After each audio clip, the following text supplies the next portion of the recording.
ડોક્ટરના prescription વગર નશાકારક સિરપનું વેચાણ કરતા વરાછા વિસ્તારમાં આવેલ મેડિકલ સ્ટોર ઉપર ફૂડ એન્ડ ડ્રગ્સ વિભાગને સાથે રાખી કાર્યવાહી કરતી સુરત શહેર એસઓજી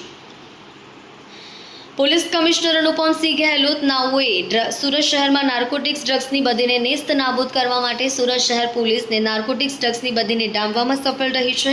વધુમાં માનનીય પોલીસ કમિશનરને ધ્યાને આવ્યું કે સુરત શહેર વિસ્તારમાં ચાલતા કેટલાક મેડિકલ સ્ટોર્સ ઉપર ડોક્ટરના પ્રિસ્ક્રિપ્શન વગર નશાકારક સિરપ અને ટેબ્લેટ જેવા નશાકારક ડ્રગ્સનું વેચાણ કરી લોકોના સ્વાસ્થ્ય સાથે ચેડા થતા હોય આવા યુવાધન ગોળીઓ અને સિરપનું સેવન કરી નશાખોરીના રવાડી ચડ્યા હોય છે તે આવા મેડિકલ સ્ટોર શોધી કાઢી તેમના વિરુદ્ધ કાર્યવાહી સૂચના આપી હોય તે સૂચના અનુસાર સંયુક્ત પોલીસ કમિશનર રાઘવેન્દ્ર વસ્ત ક્રાઇમ, નાયબ police commissioner PB Rojiya, DCB crime નાઓના માર્ગદર્શન હેઠળ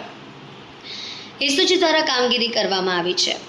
આ સૂચના અન્વયે એસઓજી પોલીસ ઇન્સ્પેક્ટર નાઓએ સુરત શહેર વિસ્તારમાં નશાકારક ઉપયોગમાં લેવાતી ટેબ્લેટ સિરપ વેચાણ કરતા હોય તેવા મેડિકલ સ્ટોર્સ ઉપર વોચ રાખવા માટે એસઓજીની અલગ અલગ ટીમો બનાવવામાં આવી। તે દરમિયાન head constable Mahipalbhai Madhubhai, head constable Kiritbhai Shamjibhai નાઓને વરાછા વિસ્તારમાં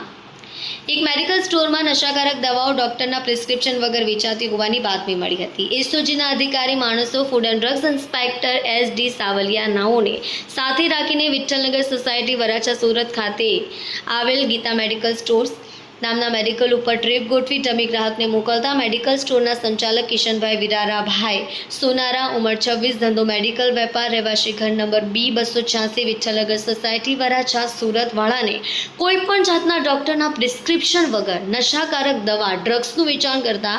મેડિકલ સ્ટોર ઉપરથી કર્યું હોય। ઉપરોક્ત ટીમ દ્વારા તેમના મેડિકલ સ્ટોર ઉપર ટ્રેપ ગોઠવી રેડ કરી નશો કરવા માટે ઉપયોગમાં લેવાતી પ્રિસ્ક્રિપ્શન વગર વેચાણ કરાતી કોડીપેન સિરપ નંગ 10 જેની કિંમત 1700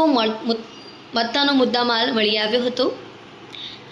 મેડિકલ સ્ટોરમાંથી મળી આવેલા